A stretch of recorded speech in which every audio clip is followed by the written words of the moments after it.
Books తెచ్చుకున్నారా? Note books తెచ్చుకుని రాసుకోవడానికి చదువుకోవడానికి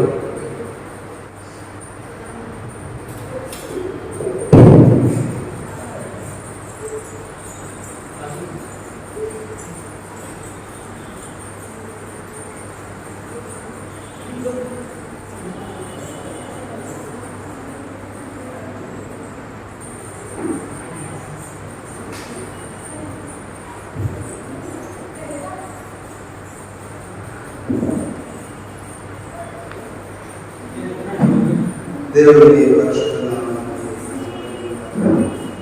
శ్రేష్టమైన సమయాన్ని అనుగ్రహించిన దేవాదేవుడికి అవకాశం యూత్ కమిటీ వారికి సతీష్ గారికి నా ప్రత్యేకమైన వాళ్ళని తెలియజేస్తా ఎప్పుడు వచ్చిన మీ అందరూ కూడా నా ప్రత్యేకమైన లోకాసు వాళ్ళ మీద బైబిల్ స్టడీ చెప్పాలని నాకు చెప్పారు. లోకాసు సువార్త చాలా ప్రాముఖ్యమైనటువంటి సువార్తగా రాయబడుతూ ఉంటాయి. కాబట్టి అందులో కొన్ని విషయాలు మనం ధ్యానం చేసి చిన్న ప్రారంభం చేసుకున్నాం. మౌలికంగా ప్రేమిస్తున్న మా ప్రియ ప్రభువులందరికీ ఈ రాత్రికాల సమయంలో ఎంతో భారవంతమైన పరిచయం మీరు అప్పగించి ఈ అవనస్తుల యొక్క జీవితాన్ని ఈ రాజ్యం కొరకు సిద్ధపరచాలని తలంపుతో మరి యూత్ కమిటీ వాళ్ళు మరి ఎంతో కష్టపడి పరిచయం స్థానిక సంఘం క్షేమాభివృద్ధి కొరకు నడిపిస్తూ ఉన్నారు. కానీ ఇందులో భాగంగా వారికి ఈ వాక్యం నుంచి మన వాక్యాన్ని నేర్పించడానికి నాకు విరిచిన అవకాశం ఇస్తూ ఉన్నారు. ప్రభుని వాక్యం ఉన్న సత్యాలు మేము గ్రహించి మా ఆధ్యాత్మిక అంతరంగ జీవితాన్ని కట్టుకోవడానికి సహాయం చేయమని ఈ దైవికమైన సన్నిధి ప్రసన్నత ఆశీర్వాదం ఒక తోడుగా ఉంచుతాం. యేసు పరిశుద్ధ నామమున ప్రార్థిస్తున్నాం. ఆమేన్. లోకాసు వార్త గురించినటువంటి విషయాలు మీతో ప్రస్తావన చేయడానికి ఇష్టపడుతూ ఉన్నాను. లోకాసు వార్తని 4-5 భాగాలుగా నేను చెప్పడానికి ప్రయత్నం చేస్తాను. నాకు ఇవ్వబడిన సమయంలో లోకాసు వార్త విషయాలు మీకు పరిచయం చేయడానికి నేను ఇష్టపడుతున్నాను. మొట్టమొదటి లోకాసు వార్త యొక్క పరిచయం, రెండవదిగా గ్రంథకర్త యొక్క పరిచయం, 3 మరి లోకాసు వార్త సంక్షిప్త విభజన అనేటువంటి ఇలాగ అనేక పాఠాల్లో మరి మనం ధ్యానం చేయడానికి మనం ప్రయత్నం చేద్దాం. మొట్టమొదటిగా ఈ ఒకవేళ రాసుకున్నట్లయితే రాసుకోండి. లోకాసు వార్త యొక్క పరిచయం. లోకాసు వార్త యొక్క పరిచయం. లోకాసు వార్త అనేది ఎందుకు రాయవలసి వచ్చిందంటే ఇశ్రాయేలుకు వాగ్దానం చేయబడినటువంటి రక్షకుడు ఇశ్రాయేలు కొరకే కాదు సర్వ మానవాళి కొరకు అనేటువంటి విషయాన్ని తెలియజేయడానికి ఈ లోకాసు వార్త రాశారు. మీకు అర్థమవుతుందా? ఇశ్రాయేలు కొరకు వాగ్దానం చేయబడిన రక్షకుడు సర్వమానవాళి కొరకు అనే విషయాన్ని తెలియజేయడానికి ఈ సువార్తను రాశాడు. మత్తయి సువార్త, మార్కు సువార్త, లోకాసు సువార్త, ఈ 3 సువార్తలు దీన్ని సినాప్టిక్ గాస్పెల్స్ అంటారు. అంటే సిమిలారిటీస్, పోలికలు కలిగినటువంటి సువార్తలు అన్నమాట. కాబట్టి అందులో లోకాసు సువార్త యొక్క పరిచయాన్ని మనం ఆలోచన చేస్తే ఈ లోకాసు సువార్త యొక్క గ్రంథకర్త లోకాల విషయాన్ని మనం అర్థం చేసుకోవచ్చు. దానికి పరిశుద్ధ గ్రంథంలో అర్థం గురించిన నేపథ్యం 3 స్థలాల్లో మనకు కనపడుతుంది.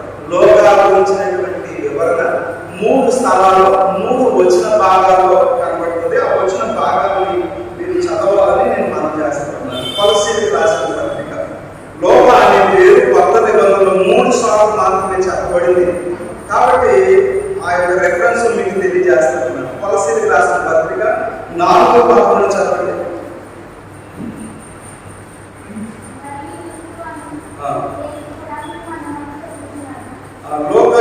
లోకాల గురించిన ప్రస్తావన ఈ వాక్య భాగంలో రాయబడింది. అలాగే తిమోతికి రాసిన 2వ పత్రిక 4వ అధ్యాయం 11వ వచనంలో కూడా లోకాల గురించిన ప్రస్తావనను దేవుడు తెలియజేస్తూ వచ్చాడు.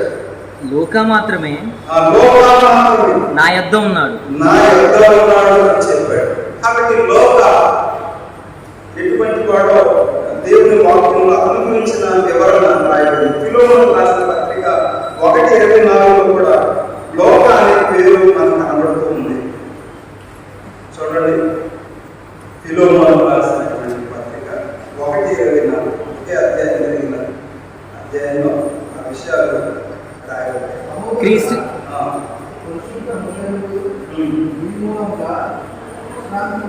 క్రీస్తు యేసునందు నా తోటి సహోదరుడైన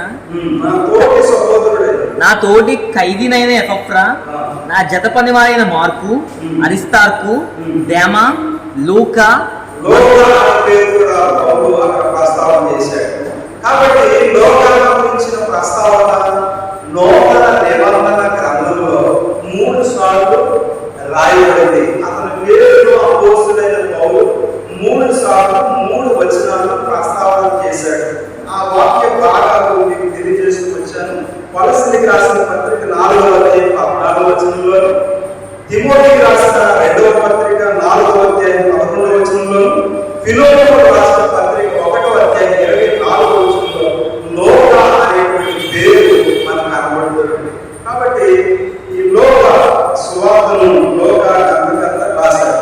లోక సువార్త పరిచయాన్ని మనం ఆలోచన చేస్తే ఇది ఎప్పుడు రాయబడిందంటే ఏ కాలం రాయబడింది? క్రీస్తు శాతం 60వ శతాబ్దంలో ఈ లోక సువార్తను లోక రాశారు.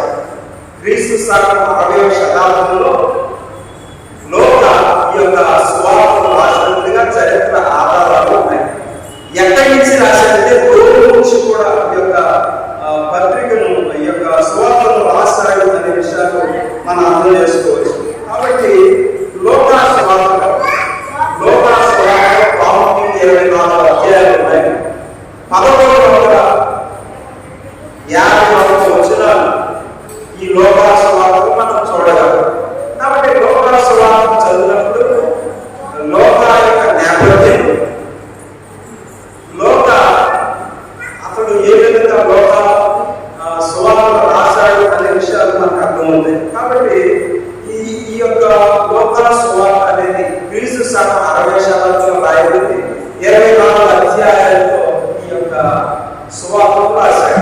లోక ఈ యొక్క సువార్త మట్టికే రాయలేదు, 2 గ్రంథాలు రాశాడు. అంటే ఒకటి లోక సువార్త రాశాడు, 2 అపోస్తలుల కార్యాలు రాశాడు.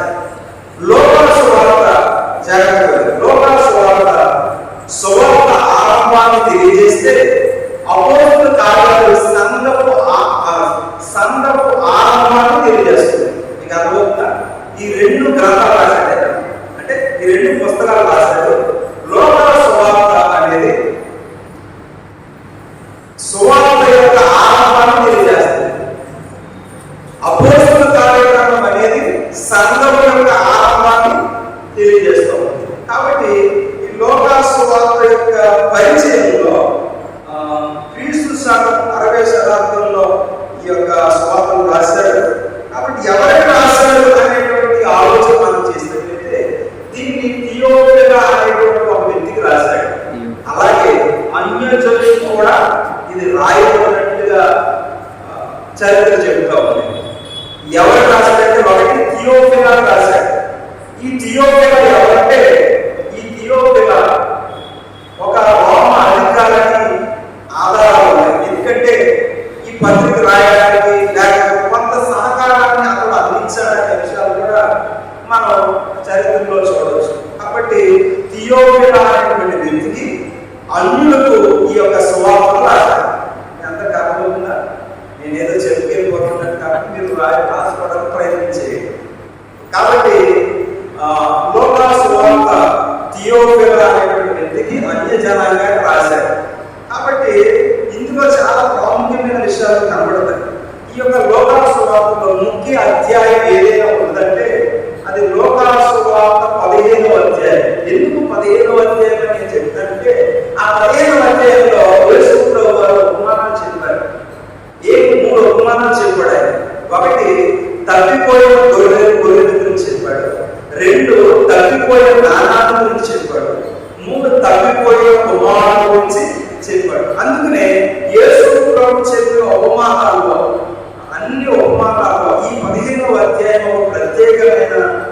అధ్యాయంగా కనబడుతుంది. కాబట్టి లోకాల సువార్త ఏది ప్రాముఖ్యమైన అధ్యాయం అంటే లోకాల సువార్త 15వ అధ్యాయం చెప్పండి. 15వ అధ్యాయం. కాబట్టి అంత ప్రాముఖ్యతను సంతరించుకుందనే విషయాన్ని ఈ యొక్క లోకాల సువార్తలో మనం చూడవచ్చు.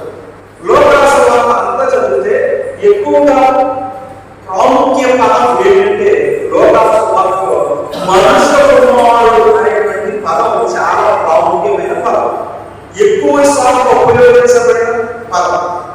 ఏ పదం చెప్పండి? మనుష్య కుమారుడు. మనుష్య కుమారుడు. సుమారుగా 25 సార్లు ఈ యొక్క మనుష్య కుమారుడు అనేటువంటి పదం లోకాల సువార్తలో మనం చూడవచ్చు. కాబట్టి లోకాల సువార్త చదివినప్పుడు ఈ విషయం మనకు అర్థమవుతుంది.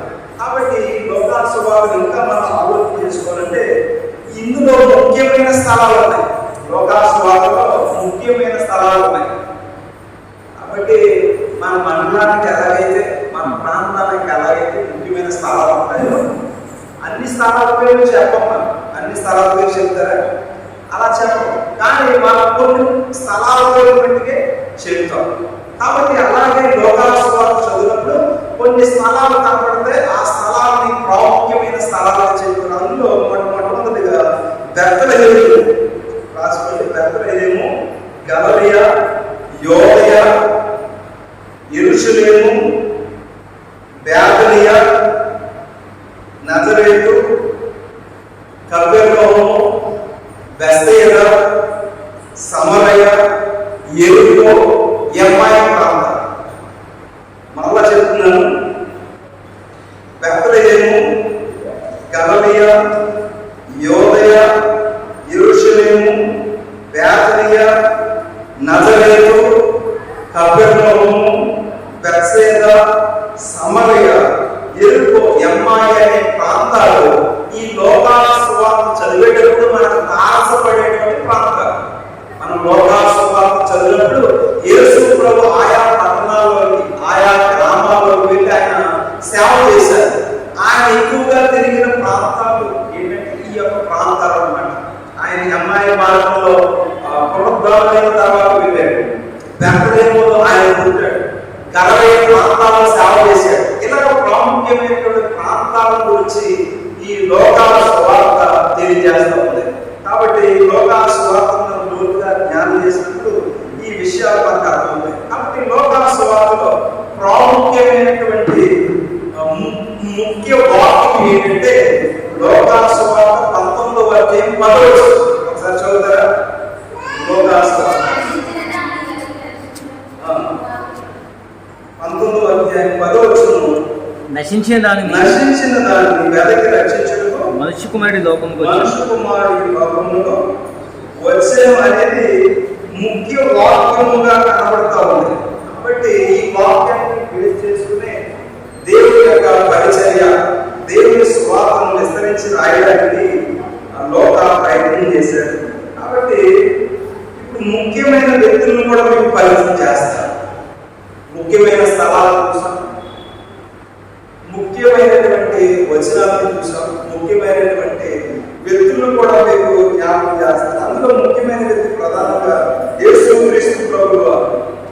యేసుక్రీస్తు ప్రభువు వారు 2 బాప్తిసం నుంచి యోహాను, 3 ఎలిజబెతు, జకరియా, మరియా శిష్యులు, హేరోదు, పిలాతు, మగ్దలేనే మరియ.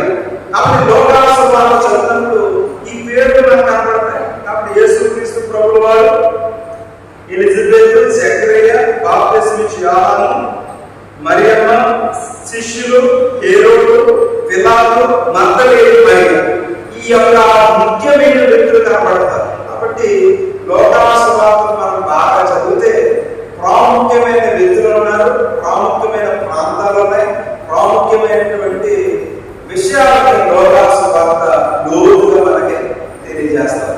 కాబట్టి లోకాల సువార్త మనం చదివినప్పుడు ఈ విషయాలు మనం అర్థం చేసుకోవాలి. కాబట్టి లోకాల సువార్తను చదివినప్పుడు మనకి ఇంకా ఏం తారసపడుతుందంటే ఈ లోకాల సువార్తలో రక్షణ గురించి ఎక్కువ విషయాలు రాయబడతాయి.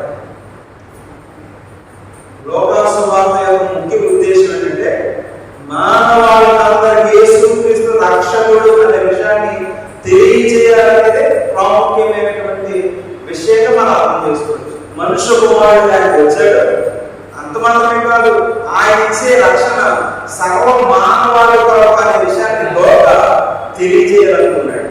కాబట్టి లోక ఆ సువార్తను రాస్తూ ఈ యొక్క రక్షణ గురించి ప్రాముఖ్యంగా రాశాడు. దాని గురించి కొన్ని వచనాన్ని మీకు పరిచయం చేస్తాను. చూడండి, పరిశుద్ధ గ్రంథం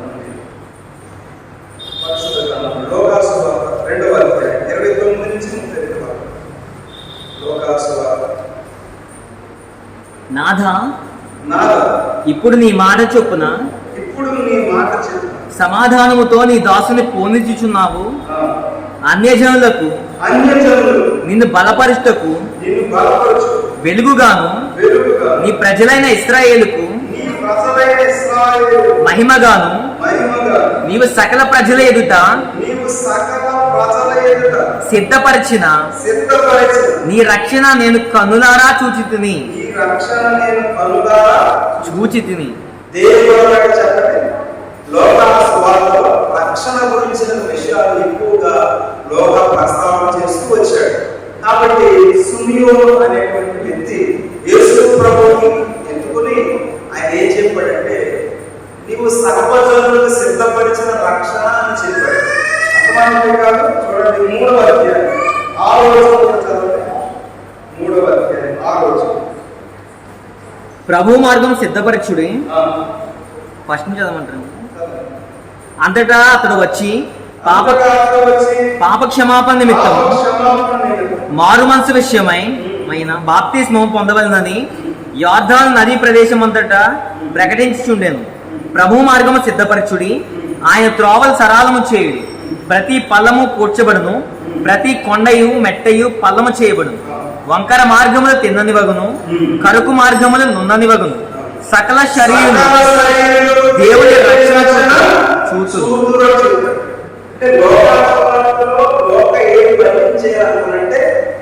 రక్షణ గురించిన విషయాలు ఎక్కువ ప్రస్తావించాడు. సిమియోను విషయాన్ని ప్రస్తావించాడు.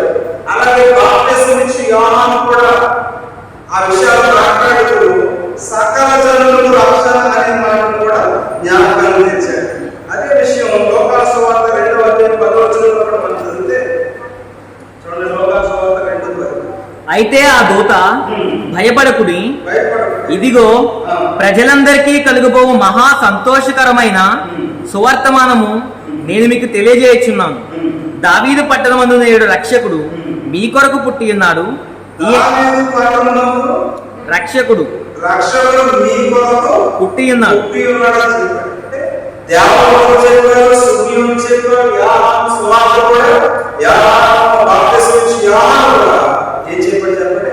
రక్షణ గురించినటువంటి విషయాలు ప్రస్తావన చేశారు. కాబట్టి ఇవన్నీ కోట్ చేసి లోకా సువార్తలో రక్షణ గురించిన విషయాలు ఎక్కువగా గ్రంథకర్త అయినటువంటి లోక ప్రస్తావన చేస్తూ వచ్చాడు. అంత మాత్రమే కాదు, ఇంకా మనం చదివితే లోకా సువార్త 19వ అధ్యాయం 10వ వచనంలో కూడా ఆ విషయాలు రాయబడ్డాయి. లోకా సువార్త 19 నశించే దానిని వెతికి రక్షించుటకు మనిషి కుమారుడు వచ్చినది.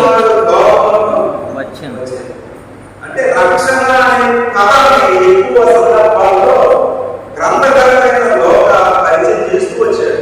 కాబట్టి లోక సువార్త యొక్క పరిచయంలో మనం ఆలోచన చేస్తే ఈ లోక సువార్తలో రక్షణ అనే పదాన్ని గురించి రక్షణ అనే అంశాన్ని ఎక్కువగా లోక గ్రంథకర్త పరిచయం చేస్తూ వచ్చాడు. అంతమాత్రమే కాదు, ఈ లోక సువార్త మనం ఆలోచన చేస్తే పరిశుద్ధ గ్రంథంలో పాత నిబంధనలో 39 పుస్తకాలు ఉన్నాయి, కొత్త నిబంధనలో 27 పుస్తకాలు ఉన్నాయి. అయితే ఈ లోక సువార్త అనే పుస్తకం 42వ పుస్తకం. ఎన్నో పుస్తకం చెప్పండి? ఇది 42వ పుస్తకం. మనం ఆదికాండం నుంచి లెక్కెట్టుకుంటా వస్తే 39 తర్వాత మనం ఆలోచన చేస్తే ఇది 42వ పుస్తకం అన్నమాట లోకా సువార్త. కాబట్టి ఈ లోకా సువార్త యొక్క పరిచయంలో మనం ఆలోచన చేస్తే ఈ లోకా సువార్తలో సుమారుగా 165 ప్రశ్నలు ఉన్నాయి. ఎన్ని ప్రశ్నలు ఉన్నాయి చెప్పండి? 165 ప్రశ్నలు ఉన్నాయి. అంటే అవన్నీ టైం అయిపోతుంది. కాబట్టి 165 అనే విషయానికి రాసుకోండి. 165 ప్రశ్నలు ఉన్నాయి. కాబట్టి శాస్త్రులు పరిశీలన యేసు ప్రభువును ప్రశ్నించారు, పిలాతును ప్రశ్నించాడు, దేవుడు ప్రశ్నించాడు. ఇలా ఈ ప్రశ్నల్ని లెక్కడితే సుమారుగా 165 ప్రశ్నలు కనబడతాయి. కాబట్టి లోకాసువార్త యొక్క పరిచయంలో కాలాల గురించి, అధ్యాయాల గురించి, వచనాల గురించి, ఎవరికి రాశారనే ఉద్దేశాల గురించి మనం మాట్లాడుతూ వస్తాం. కాబట్టి అంత మాత్రమే కాదు, ఈ యొక్క పాత నిబంధన ప్రవచనాలు కూడా ఈ లోకాసువార్తలో 9 ప్రవచనాలు ఉన్నాయి. పాత నిబంధనలో రాయబడినటువంటి ప్రవచనాన్ని లోకం చేస్తూ కొన్ని ప్రవచనాన్ని రాశాడు. సునియోన్ మాట్లాడినప్పుడు కావచ్చు, కొన్ని సందర్భాల్లో పాత నిబంధన వచనాలనేవి యేసు ప్రభు మాట్లాడేటప్పుడు కొన్ని విషయాలు ఆయన కోట్ చేసి మాట్లాడాడు. మీ అందరికీ అర్థమవుతుందా? ఆయన కోట్ చేసి మాట్లాడాడు. కాబట్టి పాత నిబంధన ప్రవచనాలు వచనాన్ని ఇంక్లూడ్ చేయబడి అలాంటి 9 ప్రవచనాలని లోకాసువార్త గ్రంథకర్త లోక పొందుపరిచాడనే విషయాన్ని కూడా మనం అర్థం చేసుకోవచ్చు. కాబట్టి ఈ లోకాసువార్త యొక్క పరిచయాన్ని మనం ధ్యానం చేస్తాము. కాబట్టి ఈ లోకాసువార్తలో దేవుని యొక్క వ్యక్తులను దేవుడు పరిచయం చేశాడు, ముఖ్య స్థలాన్ని పరిచయం చేశాడు, ముఖ్య వాక్యాన్ని పరిచయం చేశాడు, ముఖ్య వ్యక్తులను పరిచయం చేశాడు. అంత మాత్రమే కాదు, ముఖ్య వచనాన్ని పరిచయం చేశాడు. ఇలా ముఖ్య అధ్యాయాన్ని పరిచయం చేశాడు, ముఖ్యమైన ప్రశ్నల్ని పరిచయం చేశాడు, ముఖ్య పదాలను కూడా ఆయన పరిచయం చేస్తూ వచ్చాడు. ఇది లోకాసువార్త యొక్క పరిచయం.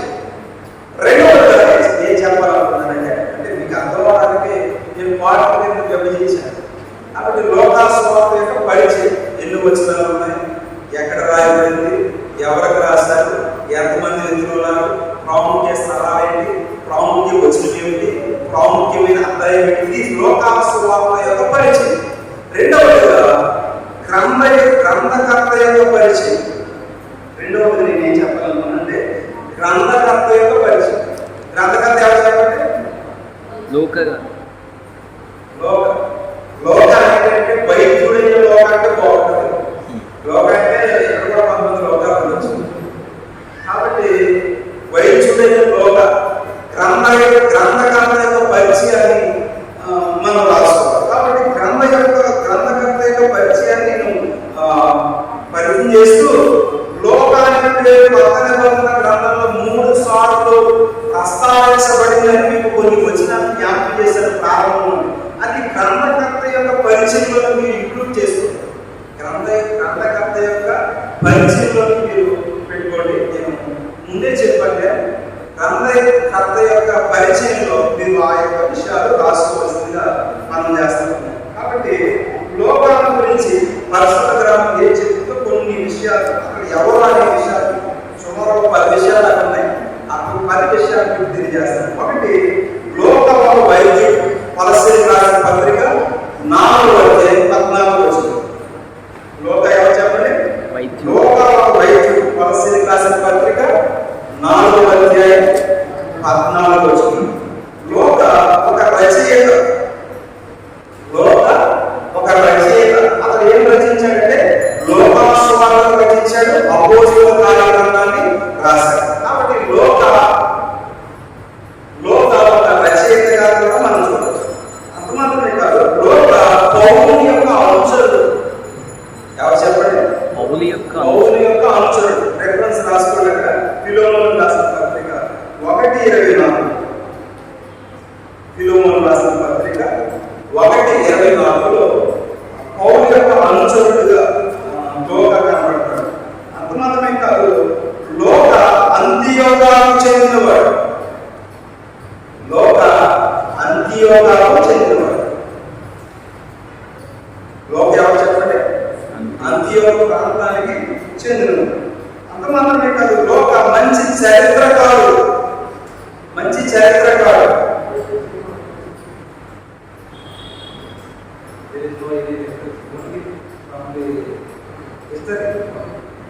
కాబట్టి లోక అనే వ్యక్తి చరిత్రకారుడు అని ఎలా చెప్పాలంటే చాలా విషయాలు రాసుకుంటూ వచ్చాడు. ఎలా రాశాడంటే మనం చరిత్రకారుడు ఎలా చెప్పచ్చు అంటే కైసరు కాలంలో మరియు వివిధ గవర్నర్ కాలంలో జరిగిన కొన్ని సంఘటనలు రాస్తాయి.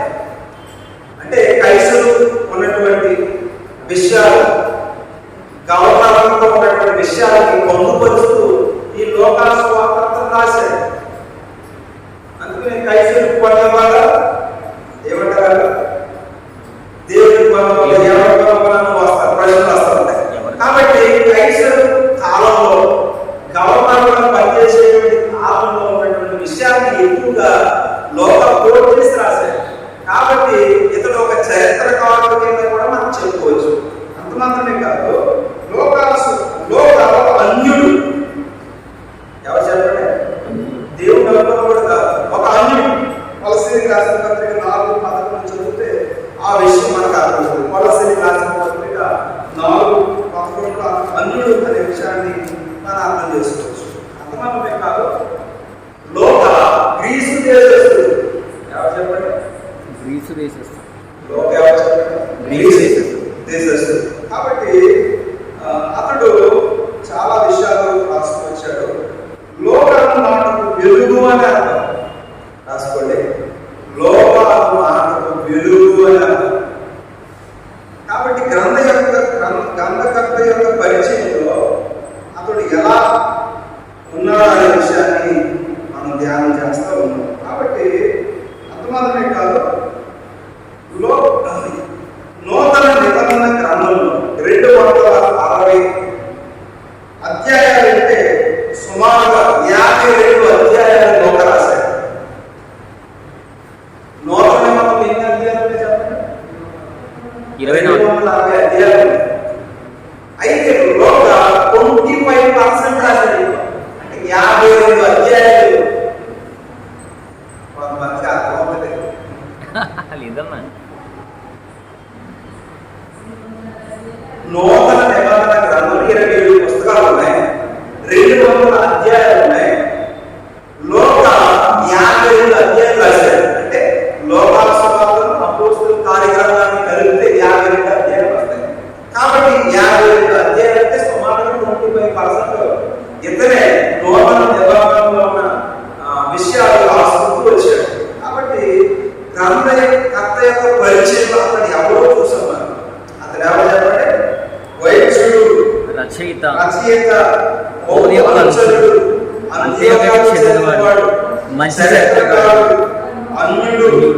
గ్రీసు దేశస్థుడు, లోకానగా వెలుగు.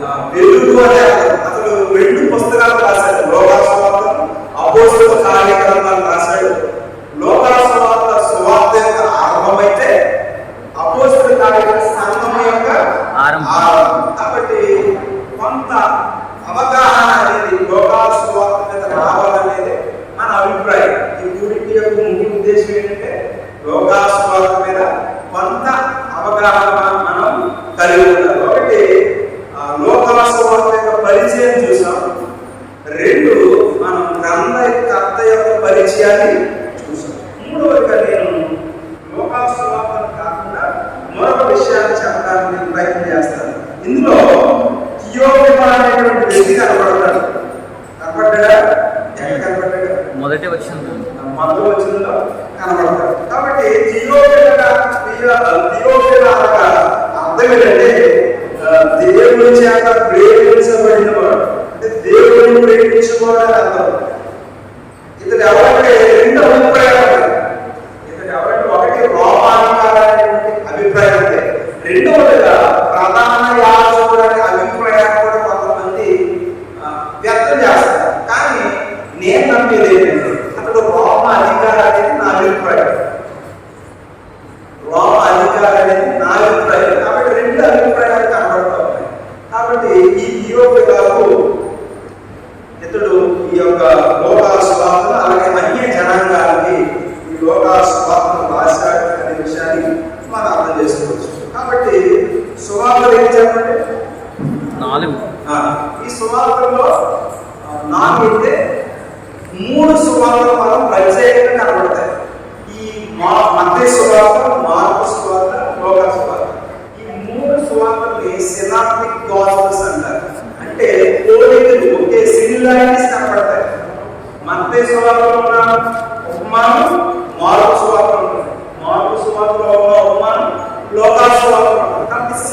ఐడెంటిటీస్ కనపడతాయి. కాబట్టి ఈ యొక్క పుస్తకాలు, ఈ సువార్తని ఏ విధంగా రాశారు, ఏ కోణంలో రాశారో నేను పరిచయం చేయడానికి ఇష్టపడుతున్నాను. కాబట్టి సువార్తలు ఎవరికి రాశారు, సువార్తలో యేసుక్రీస్తుని ఎలా పరిచయం చేశారో 4 విషయాలు చెప్పారు. సువార్తలు ఎవరికి రాశారు అది ఒకటి. 2, ఈ 4 సువార్తల్లో యేసుక్రీస్తు ప్రభువుని ఎలా పరిచయం చేశారు. కాబట్టి మనం ఆలోచన చేస్తే మత్తయి సువార్త యూదుల కొరకు రాయబడింది. మత్తయి సువార్త యూదుల కొరకు రాయబడింది. మార్కు సువార్త రోమీయుల కొరకు రాయబడింది. లూకా సువార్త అన్యుల కొరకు రాయబడింది.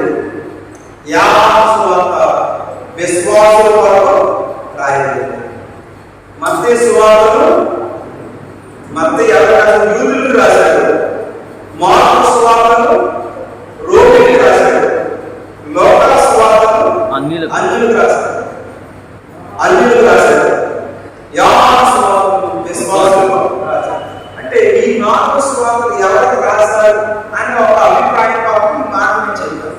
ఈ యొక్క సువార్తలలో యేసు ప్రభువు వారు ఎలా ప్రకటన చేశారు, మత్తయి ఎలా ప్రకటన చేశాడు, మార్కు ఎలా ప్రకటన చేశాడు, లూకా ఎలా ప్రకటన చేశాడు, యోహాను ఎలా ప్రకటన చేశాడు అనే విషయాలు మనం ఆలోచన చేస్తే మత్తయి యూదులకు రాజుగా పరిచయం చేశాడు. మత్తయి యూదులకు రాజు యేసుక్రీస్తు ప్రభు అనే విషయాన్ని పరిచయం చేశాడు.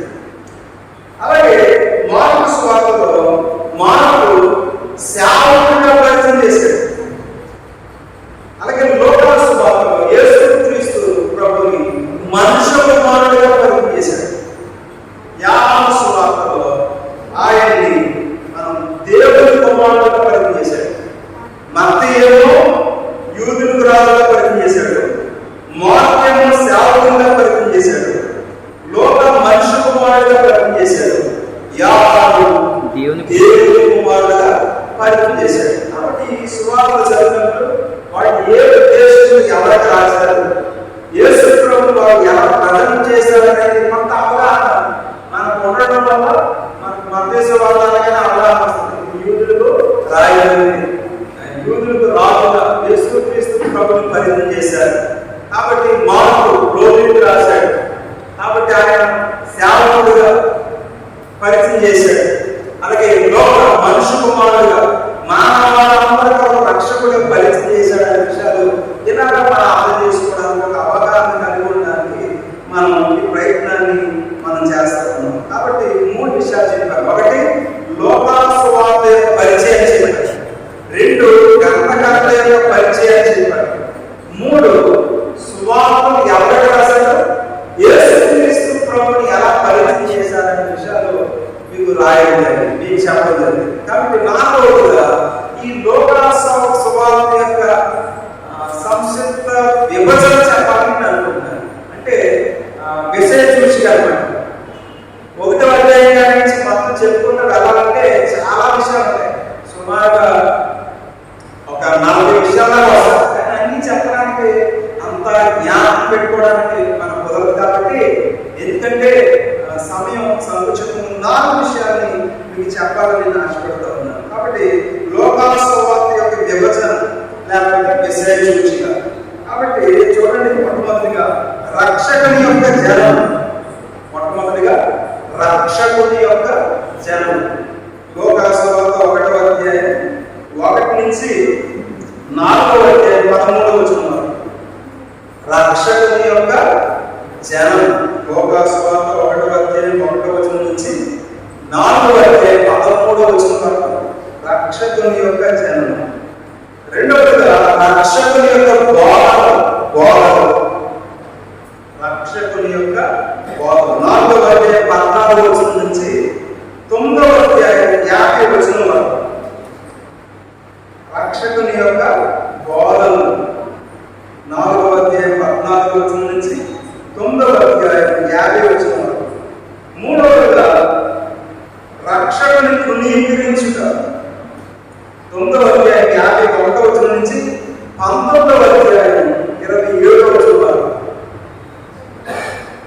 రక్షకుని తృణీకరించుట. లోకాసు వార్త 9వ అధ్యాయం 51 నుంచి 19వ అధ్యాయం 27 వరకు మనిషాలు చూడవచ్చు. చివరిగా రక్షకుని శిలువ మరణ పునరుద్ధానం. లోకాసు వార్త 19వ అధ్యాయం 28వ వచనం నుండి 24వ అధ్యాయం 53వ వచనం. కాబట్టి లోకాసు వార్త క్లుప్తంగా మనం విభజించాలంటే 4 విషయాలు మనం విభజించవచ్చు. 1 రక్షకుని యొక్క జననం, 2 రక్షకుని యొక్క బోధలు, 3 రక్షకుని తృణీకరించుట, 4 రక్షకుని యొక్క శిలువ మరణ పొందుట. అందరికి అర్థమవుతుంది అనుకోండి. 4 విషయాలు లోకాసు వార్త బయట పెట్టుకోవాలంటే, క్లుప్తంగా విభజించాలంటే 4 విషయాలు: రక్షకుని జననం, రక్షకుని బోధలు, రక్షకుని తృణీకరించుట, రక్షకుని శిలువ మరణ పునరుద్ధానం. ఇలాగా ఈ యొక్క లోకాసు వార్త విభజించబడింది. కాబట్టి ఈ లోకాసు వార్తను మనం బాగా అర్థం చేసుకోవడానికి మనం ఈ ప్రయత్నాన్ని మనం చేస్తాము. కాబట్టి ఆలోచించి అంత మాత్రమే కాదు, ఈ లోకాసు వార్తను మనం బాగా చదివినప్పుడు చాలా విషయాలు మనకి తారసపడతాయి. కాబట్టి ఈ యొక్క లోకాసు వార్తను బాగా చదివినప్పుడు మనకి 3 విషయాలు, 3 పదాలు ఎక్కువగా కనపడతాయి. లోకాసు వార్తను చదివినప్పుడు 3 పదాలు ఎక్కువ కనపడతాయి. ఒకటి మనుష్య కుమారుడు అనే పదం ఎక్కువగా కనపడుతుంది. 2 దేవుని కుమారుడు అనే పదం కనపడుతుంది. 3 దేవుని రాజ్యము అనేటువంటి పదం కనపడుతుంది. కాబట్టి మనుష్య కుమారుడు అనే పదం 25 సార్లు రాయబడింది. దేవుని కుమారుడు అనే పదం 7 సార్లు రాయబడింది. దేవుని రాజ్యం అనేటువంటి పదం 32 సార్లు రాయబడింది. కాబట్టి లోకాసు వార్తను మనం ధ్యానం చేసుకున్నప్పుడు ముఖ్యమైన పదాలు కనబడుతూ ఉంటాయి. కాబట్టి మనం బాగా ఆలోచన చేస్తే ముఖ్యమైన పదాలు యేసు ప్రభు ఆయన బోధలో దేవుని రాజ్యం అనేటువంటి మాటని ఎక్కువగా యేసుక్రీస్తు ప్రభు వారు ఉపయోగించారు. కాబట్టి ఈ 3 విషయాలు గుర్తుపెట్టుకోండి. మనుష్య కుమారుడు అనే పదం 25 సార్లు కనపడుతుంది. దేవుని కుమారుడు అనే పదం 7 సార్లు కనపడుతుంది. దేవుని రాజ్యం అనేటువంటి పదం 32 సార్లు కనబడుతుంది. కాబట్టి మనం లోకాసు వార్తను అనేక కోణాలు అర్థం చేసుకుంటున్నాం. 1 లోకాసు వార్త యొక్క పరిచయం, ఎన్ని వచనాలు ఉన్నాయి, ఎవరికి రాశారు, ఎంతమంది వ్యక్తులు ఉన్నారు, ముఖ్య పదాలేంటి, ముఖ్య స్థలాలేంటి అని లోకాసు వార్త యొక్క పరిచయం చెప్పాం. 2వదిగా గ్రంథకర్త యొక్క పరిచయం చెప్పాం. లోక వైద్యుడని, లోక అన్యుడని, లోక చరిత్రకారుడని, లోక రచయితని, లోక పౌలు యొక్క అనుచరుడని, అతని యొక్క జీవితాన్ని గురించిన ప్రస్తావన తీసుకొచ్చాం. 3వదిగా మనం ఏం చెప్పుకున్నామంటే సువార్త 4 అవి ఎవరికి రాశారు, యేసుక్రీస్తు ప్రభుని ఎలా ప్రకటన చేశారో మనం జ్ఞాపకాన్ని తీసుకొచ్చాం. కాబట్టి ఈ విషయాలు మనం అర్థం చేసుకుంటే లోకాసు వార్తలో చాలా మట్టికి మనకు అర్థమైపోయింది. మీ అందరికి లోకాసు వార్త వచ్చేసిందా? వచ్చేసినట్టే కనపడుతున్నారు.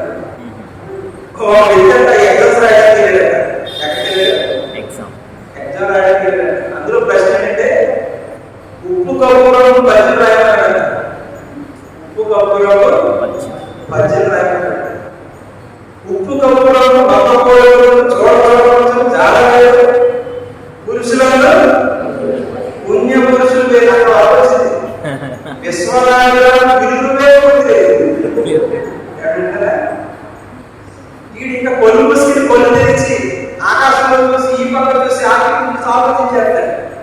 ఎంతకే ఎన్ని గంటలు ఆలోచించాడంటే 3 గంటలు ఆలోచించాడు. లాస్ట్ లో వ్యాపారం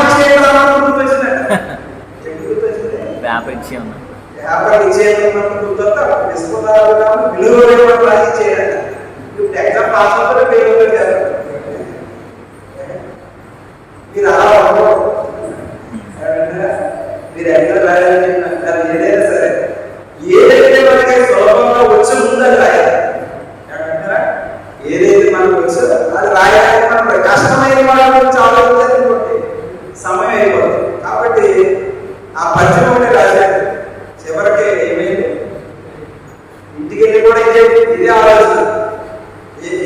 చెప్పండి?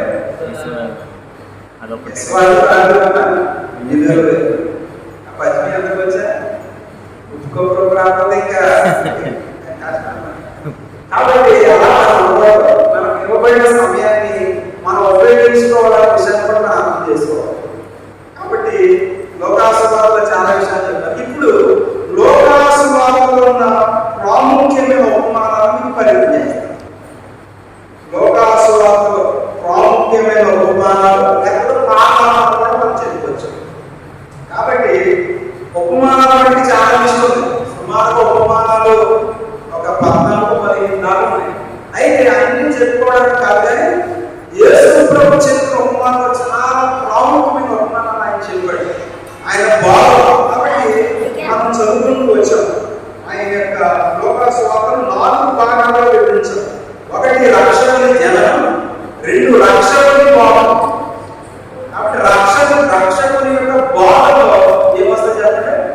ఉపమానాలు వస్తాయి, ప్రాముఖ్యమైన పాఠాలు వస్తాయి. కాబట్టి గ్రంథ విభజన అనేది లోకాసువార్త యొక్క గ్రంథ విభజన అనేది 4 కోణాలు చూసాం.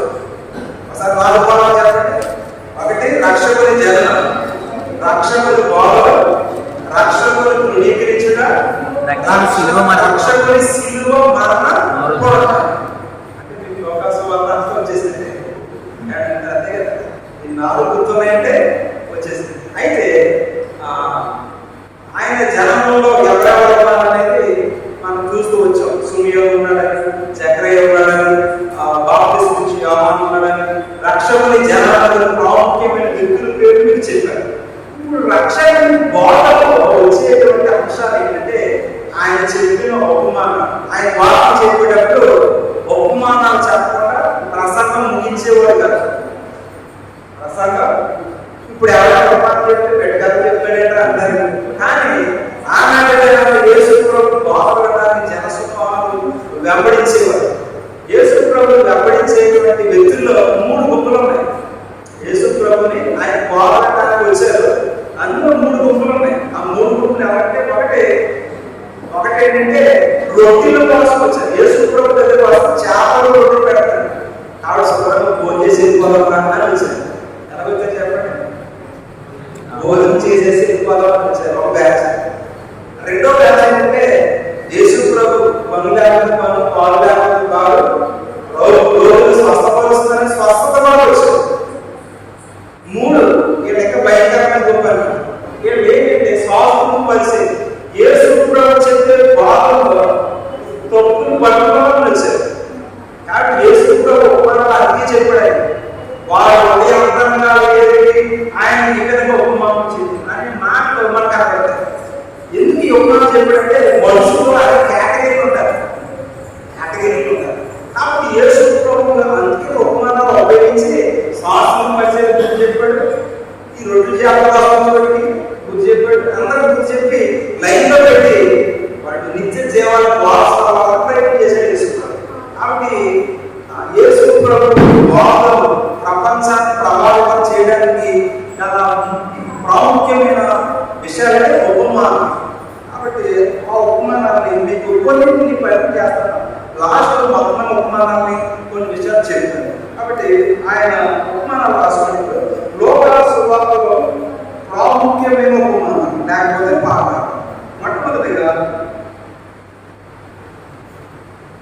మొట్టమొదటిగా మంచి సమరయుడు. లోకాసువార్త 10వ అధ్యాయం 25 నుంచి 37 వరకు. మంచి సమరయుడు. లోకాసువార్త 10వ అధ్యాయం 25 నుంచి 37 వరకు.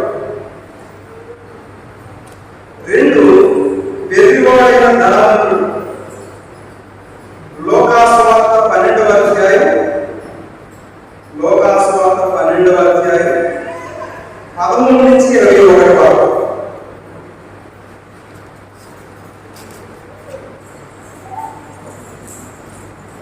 3వదిగా తప్పిపోయిన కుమారుడు. లోకాసువార్త 15వ అధ్యాయం 11వ వచనం నుంచి 32వ వచనం వరకు. తప్పిపోయిన కుమారుడు. లోకాసువార్త 15వ అధ్యాయం 11వ వచనం నుంచి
నాలుగు ధనవంతుడు మరియు లాజరు, 5 పరిసయ్యుడు మరియు సుంకరి.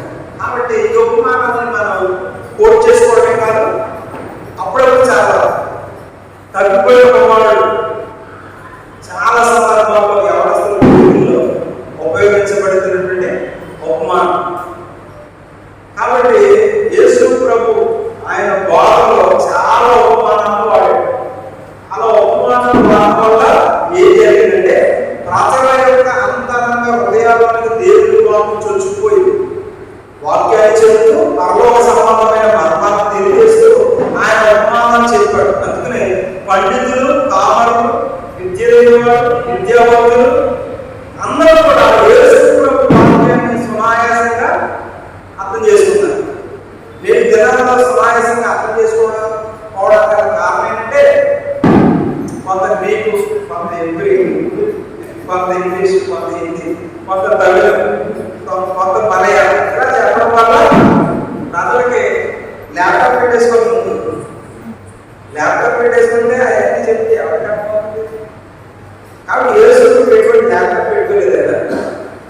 కానీ ఆయన బోధకు ప్రజల హృదయాలు కూడా మార్చగలరు. ఆయన మాట్లాడితే పిలాతు కూడా మారిపోయారు, పిలాతు భార్య కూడా మారిపోయారు. ఇంకా చాలా మంది యేసు ప్రభు బోధ చేత ఆయన చనిపోయి సమాధి చేయబడి తిరిగి పరలోకానికి వెళ్ళిపోయినా ఇప్పుడు కూడా ఆయన బోధ ప్రపంచాన్ని ప్రభావం చేసింది. స్వతంత్రం వచ్చింది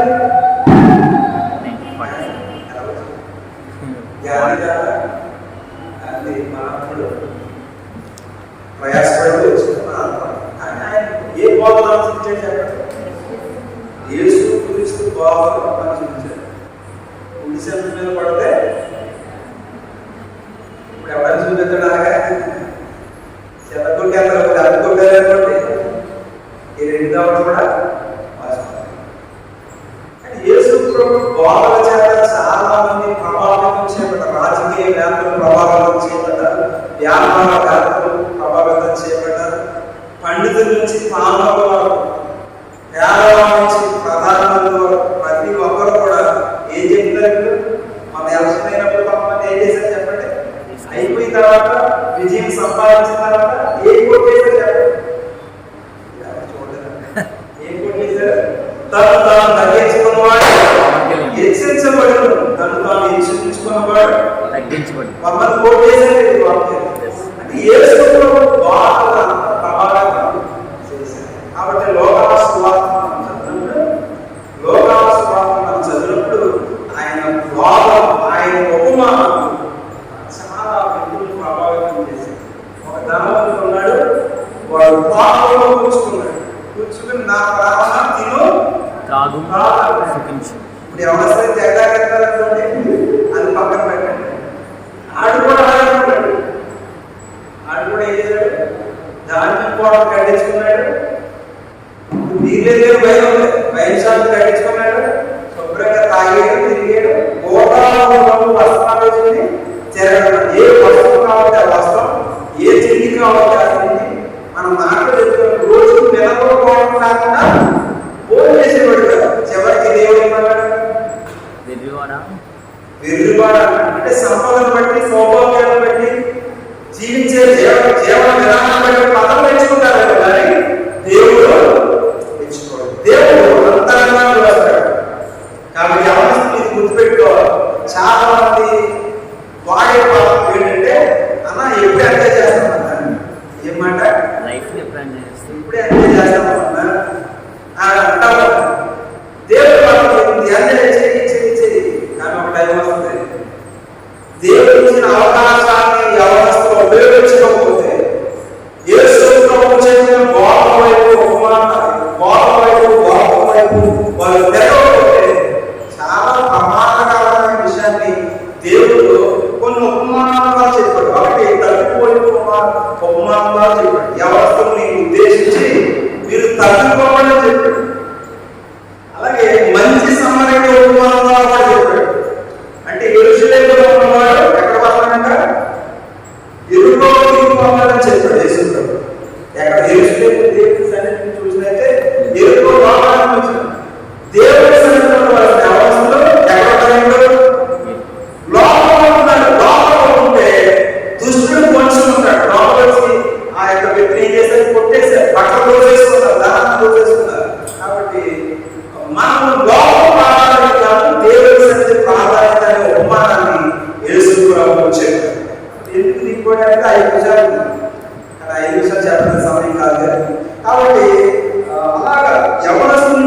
విశ్లేషించి జీవన విధానాన్ని మార్చడానికి యేసు ప్రభు వారు చెబుతూ వచ్చారు. కాబట్టి ధనవంతుడు రాజరూపమానం కూడా చెప్పారు. కాబట్టి ఈ లోకంలో ఎవరిస్తున్న ఈ విషయాలని యేసు ప్రభు చెప్పిన ఉపమానాలు చదివించాలి. మన జీవితాలు మారిపోతాయి, మన జీవితాలు పరమార్థంగా మార్చబడతాయి. కాబట్టి ఆ విషయాన్ని మీరు గుర్తు పెట్టుకోవాలి అనే విషయాన్ని మీకు జ్ఞాపకాన్ని తీసుకొస్తాను.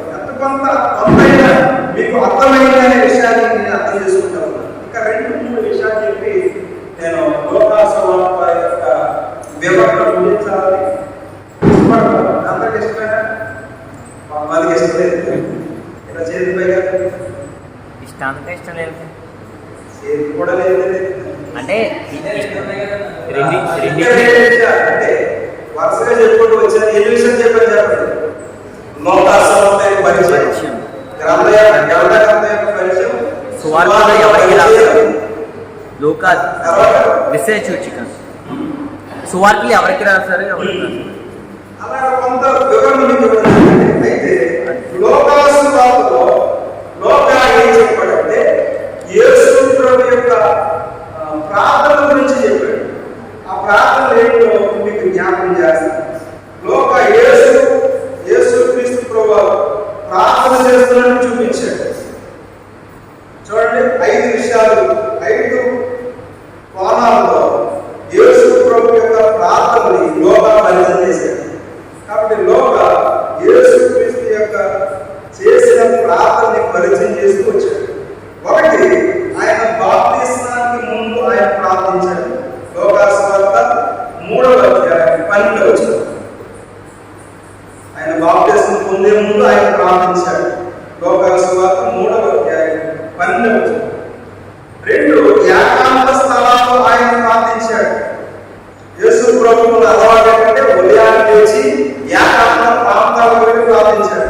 అంటే లోకాసువార్త 5వ అధ్యాయం 16వ వచనంలో ఆ విషయాన్ని మనం చూడవచ్చు.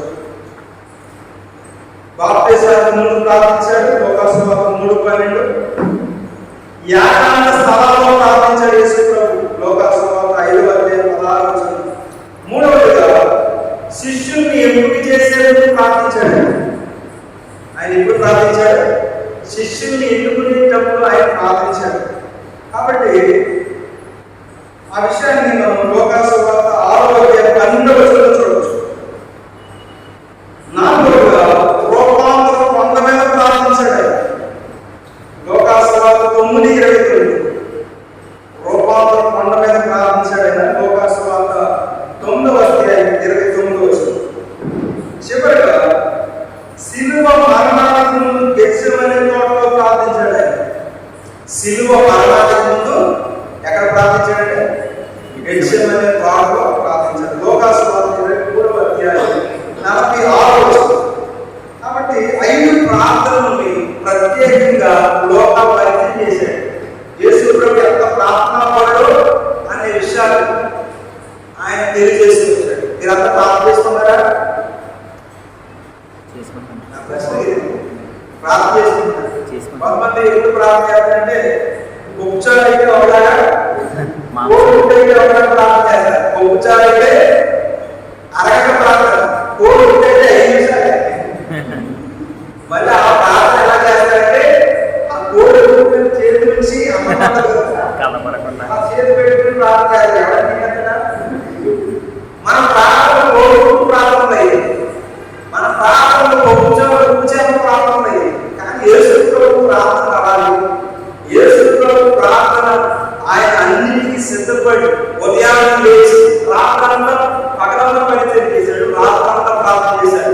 కొన్ని సందర్భాల్లో రాత్రి కూడా ప్రసంగాలు చేశాడు. ఉదయకాలాన్ని లేచి ప్రార్థనకి వెళ్ళాడు. ఉదయకాలం మార్పు ఆ విషయాన్ని పరిచయం చేశాడు.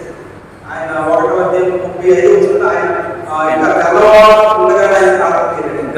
కాబట్టి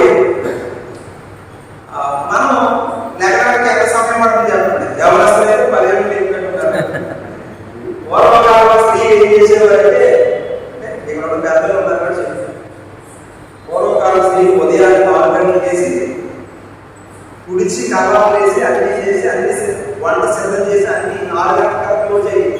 ఇప్పుడు ఎప్పుడు స్టార్ట్ అవుతున్నాయంటే ఎప్పుడు వేస్తే ఉన్నటువంటి జనరేషన్ ఎప్పుడు వేస్తే వచ్చి లేకపోతే డీబెడ్ మీద వచ్చి శరీరం మీద పడితే ఓ అప్పుడు లేస్తారు.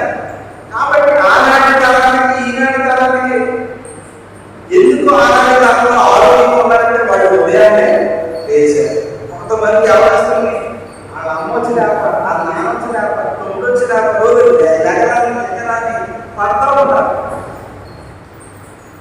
కాబట్టి మనం యేసు ప్రభు యొక్క ప్రార్థన వల్ల ఏం నేర్చుకోవాలంటే మనం గందరగాడే ప్రార్థనలు ఎక్కువ అవసరమే మనం అందరం కూడా గడపాలి. కాబట్టి మనకు అన్నింటికి సమయం ఉంది, కానీ దేవుడికి సమయం లేదు. రోజు ఏం గంటలు చెప్పండి? 24. రోజుకి 24 గంటలు. వారానికి ఏం గంటలు? సుమారు 168 గంటలు అనుకుంటాను. వారానికి అయితే 165 గంటలు అనుకుంటాను. దేవుడు 165 గంటలు వాడేసుకోమంటాడు. ఎన్ని గంటలు వాడేసుకోమంటాడు? 165 గంటల్లో 165 గంటల్లో 165 వాడేసుకుని 3 గంటలు మందిరానికి ఉంటాడు ఆదివారం.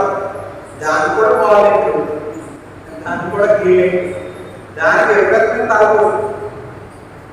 అదే సోమవారం వచ్చిన తలపడి వచ్చింది ఆఫీస్ గారికి మరింత జెండు బాబు ఆఫీసుకుంటాం, ఇంట్లో ఎప్పుడు పెట్టేస్తాం, తాపడం పెట్టి పంపిణీ ఆఫీస్కి వర్షం వచ్చినా వరద వచ్చినా తలపడి వచ్చినా జ్వరం వచ్చినా అంటే దేవుడికి ఇచ్చే ప్రాధాన్యత ఎవరు దేవుడు చాలా సమయం మీకు ఇచ్చాడు. భూమి ఇంకా దగ్గర జరుగుతుందంట, జరుగుతుంటే ఇంకొక గంట ఎక్స్ట్రా యాడ్ అవుతుంది రాలేదు. నాకు 24 కాదు 25 అవుతుంది. ఆ విషయం తెలుసా మీకు? అది జరగబోతుంది. రోజుకి 24 గంటలు ఉంటుంది, రాబోయే ఒక గంట ఎక్స్ట్రా 25 గంటలు ఉంటుంది. కొంతమంది అనుకుంటారు 25 గంటలు వచ్చిన పర్వాలేదు, 26 గంటలు వచ్చిన పర్వాలేదు. నేను మాత్రం ఫోన్ నొప్పి దీంట్లో ఉంటారు, మనం తేడం చేయాలి. ఆ టైమింగ్ పరంగా దేవుడు పంపించింది. కాబట్టి ఎవరిస్తుందిగా మీకు ఇవ్వబడిన సమయాన్ని, మీకు ఇవ్వబడిన తరాలను, మీకు ఇవ్వబడినటువంటి ఆపర్చునిటీస్ ఏవైతే ఉన్నాయో వాటిని ఉపయోగించుకుని మీరు సమాజానికి ఉపయోగపడాలి, సంఘానికి ఉపయోగపడాలి, మీ కుటుంబానికి ఉపయోగపడాలి. 3 విషయాలు మీరు ఉపయోగపడాలి. ఎవరికి ఉపయోగపడాలి? ఒకటి మీ కుటుంబానికి ఉపయోగపడాలి, 2 సంఘానికి ఉపయోగపడాలి, 3 సమాజానికి. అలాగే నీ జీవితాన్ని నీవు ఏం చేసుకోవాలి? ప్లాన్ చేసుకోవాలి. అప్పుడు మంచి ఎందుకు చెప్తానంటే చెప్పుకుంటూ వెళ్ళిపోతే ఏం గుర్తుండదని కాబట్టి చివరిగా అప్పుడు విషయాలు చెప్పి వాక్యాన్ని ముగిస్తాను. కాబట్టి ఈ లోకాసువార్త చదివినప్పుడు కొంతమంది ప్రభువు స్తుతిస్తూ కొన్ని కీర్తనలు పాడారు. ఆ కీర్తనలు ఏంటో నేను వాక్యాన్ని పరిచయం చేసి నేను ముగించడానికి ఇష్టపడుతున్నాను. అంటే క్రైస్తవ మహా విశేషంగా వాడుకునే కీర్తనలు లేక పాటల్ని ఎలాగైతే మనం ఉపయోగిస్తున్నామో ఆ లోక స్వార్థం రాస్తూ కొంతమంది పాడిన పాటల్ని కీర్తనని ప్రస్తావన తీసుకొచ్చాడు. అందులో మొట్టమొదటిగా మరియ పాడినటువంటి కీర్తన చూడండి. లోకాసువార్త 1:46 నుంచి 55 వరకు. లోకాసువార్త 1 నుంచి 1వ అధ్యాయం 46 వచనం చదవండి. అప్పుడు మరీ ఇట్లా నేను నా ప్రాణము ప్రభువును గణపరచున్నది, ఆయన తన దాసురాలి దీనస్థితిని కటాక్షించాను.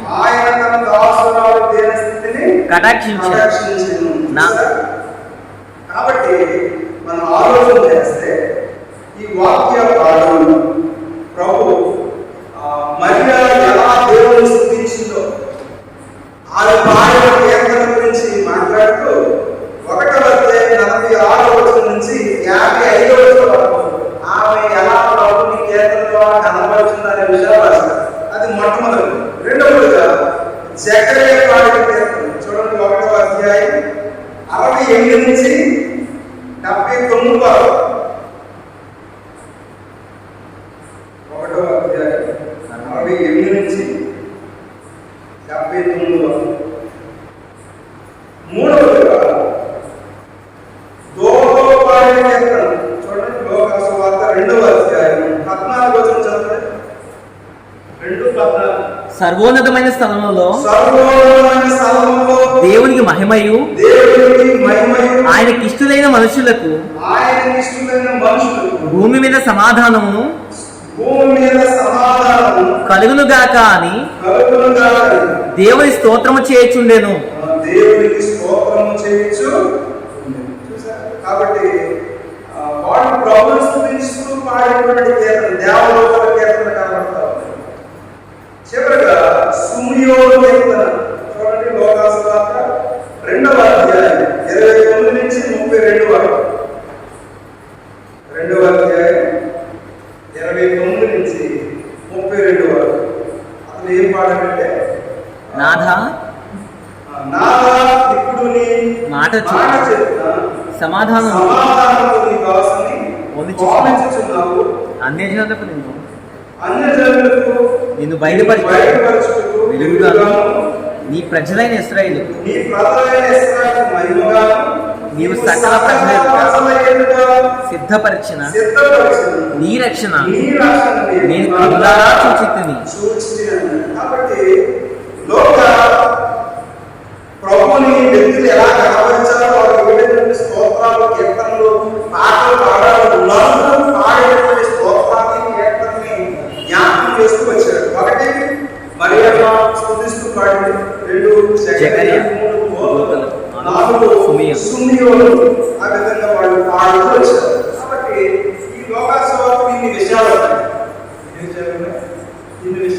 ఇంకా లోతుగా జరిగితే చాలా విషయాలు తారసపడతారు. అయితే యేసు ప్రభు చేసిన అద్భుతాలలో, యేసు ప్రభు క్రియలు అద్భుతాలు చేశాడు, ఆ విషయాలు కూడా ఉన్నాయి. కాబట్టి ఆ విషయాలు చెప్తే మరి సమయం అయిపోయింది. కాబట్టి ఒకసారి ఎన్ని ఉన్నాయో మీకు చెప్తారు. కాబట్టి ఆయన చేసిన అద్భుతాలు లోకాసువార్త 12 ఉన్నాయి. 12 అద్భుతాలు చేశాడు ఆయన. 12 మందిని బాగు చేశాడు. 12 విషయాలు ఆయన ప్రస్తావన తీసుకువచ్చాడు. ఆ విషయాన్ని మీతో పంచుకోవడానికి ఇష్టపడుతున్నాను. లోకాసువార్తలో ఉన్న స్వస్థతలు లేకపోతే అద్భుతాలు అనే హెడ్డింగ్ పెట్టుకోండి.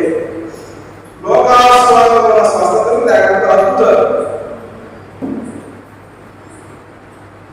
ఒకటి కుష్ఠరోగులు బాగు చేయటం.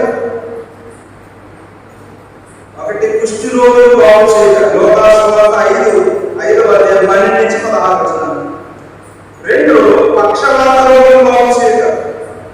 లోకాసువార్త 5వ అధ్యాయం 17వ వచనం నుంచి 26వ వచనం వరకు. 3వదిగా చెయ్యి ఎండిపోయిన వాడిని బాగు చేశాడు యేసు ప్రభు. లోకాసువార్త 6వ అధ్యాయం 6 నుంచి 11 వచనాలు. 4వదిగా శతాధిపతి యొక్క దాసుని యేసు ప్రభు వారు స్వస్థపరిచారు.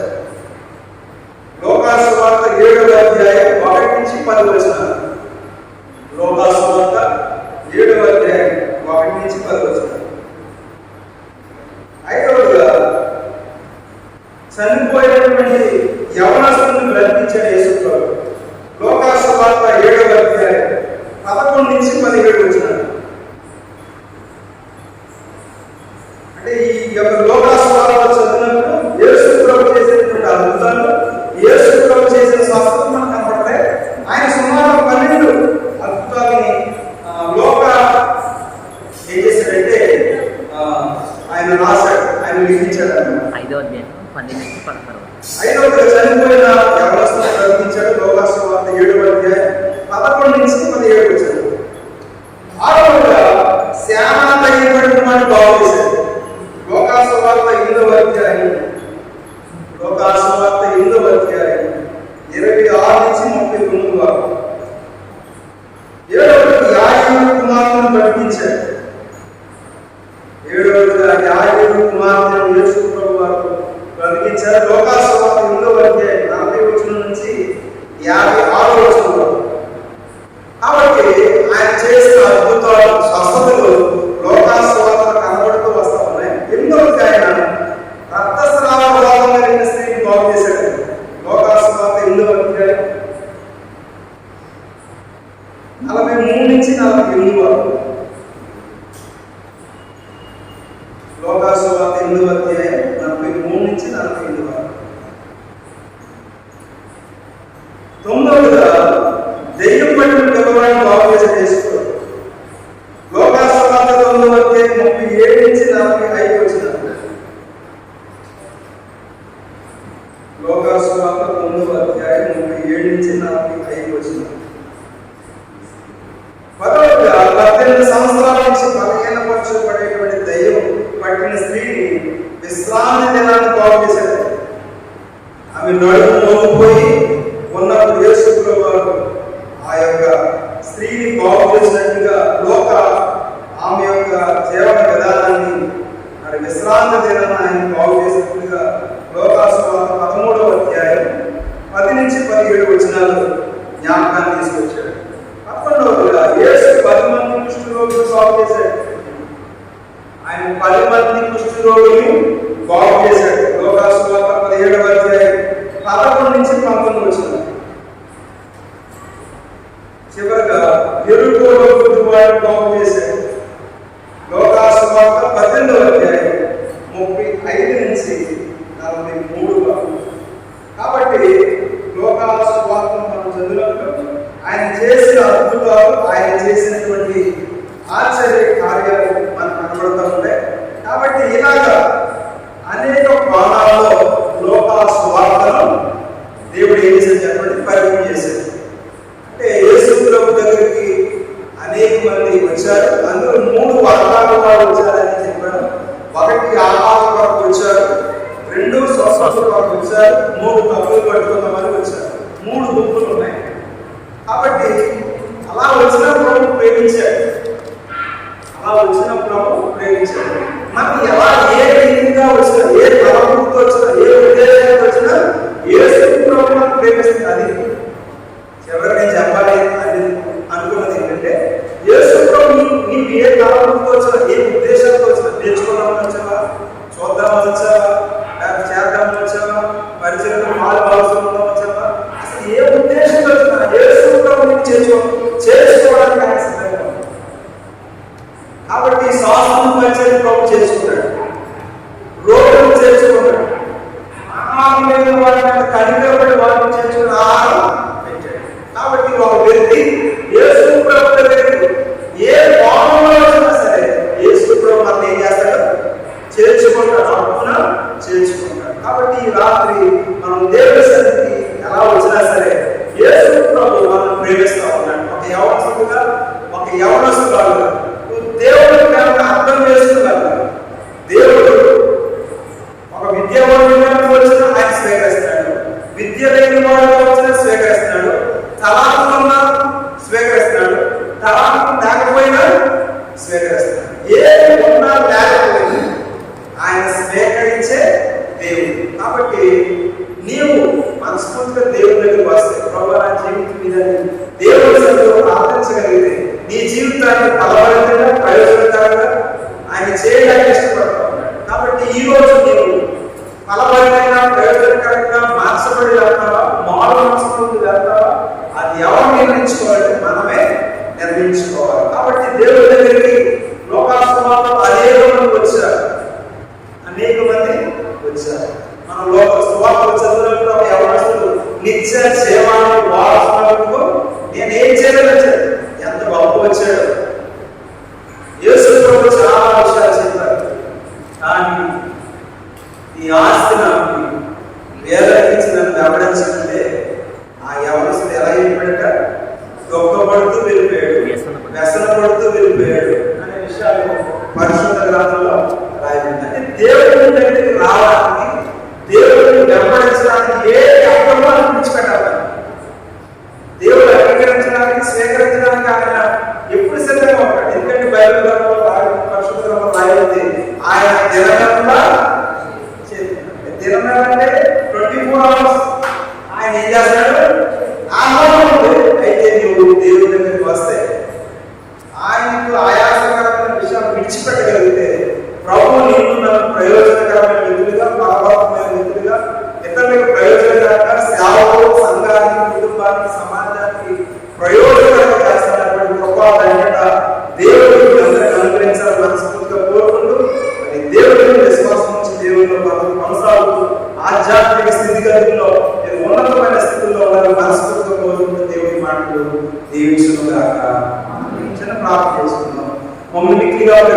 యేసు ప్రభువా ఈ రాత్రి ఆయన లోకా సువార్త మీద దాన్ని ధ్యానం చేయడానికి ఇచ్చిన అవకాశం పెట్టుకుంటున్నారు. చాలా విషయాలు మేము ధ్యానం చేస్తూ వచ్చాం. అయితే ఎవరుగా మీరు ఎప్పుడు మమ్మల్ని పిలుస్తా ఉన్నారు, మమ్మల్ని స్వీకరించడానికి ఇష్టపడుతున్న దేవుడిగా ఉన్నాడు. చాలా మంది నిన్ను స్వీకరించే నిష్ఠులు లేమైనా, కొంతమంది లోపల ఉన్నారు, కొంతమంది పాపంలో ఉన్నారు, కొంతమంది బంధకాలు ఉన్నారు, కొంతమంది సాధారణ చేతుల్లో చెక్కబడి ఉన్నారు. వాళ్ళందరినీ విడిపించి ఈ మందిరాన్ని నడిపించండి. ఈ అవస్థల కూడిక ద్వారా మరి స్థానిక సంఘం క్షేమాభివృద్ధి చెందినట్టు, యవనస్తులు రక్షించబడినట్లు, మానవస్తున్నట్టు ఈ గొప్ప కార్యం జరిగించండి. చక్కని అవకాశాన్ని కలగజేసినటువంటి సేవకులు ఆనంద గారికి, ఆయన ప్రభు అలాగే యూత్ కమిటీ నడిపిస్తున్నటువంటి మరి మీ యొక్క కుమారులకు తోడుగా అన్ని విషయాల్లో ఈ కృప పాప భద్రత క్షేమం దయచేసి సంఘ పెద్దల్ని, యూత్ కమిటీ వారికి, యవనస్తులు అందరూ కూడా మరి బాధ్యతతో మరి ఈ యొక్క కార్యక్రమాన్ని నడిపిస్తున్నటువంటి వ్యక్తులు మీరు దీవించి ఇంకా అనేక మంది యవనస్తులకి అందరికీ దగ్గర చేయడానికి అటువంటి భాగ్యాన్ని మాకు అనుగ్రహించున్నారు. యేసు పరిశుద్ధ నామమున ప్రార్థిస్తున్నాము తండ్రి. ఆమేన్. అందరూ కూడా వచ్చిన దర్శనానికి ఆనందరాగా ప్రత్యేకంగా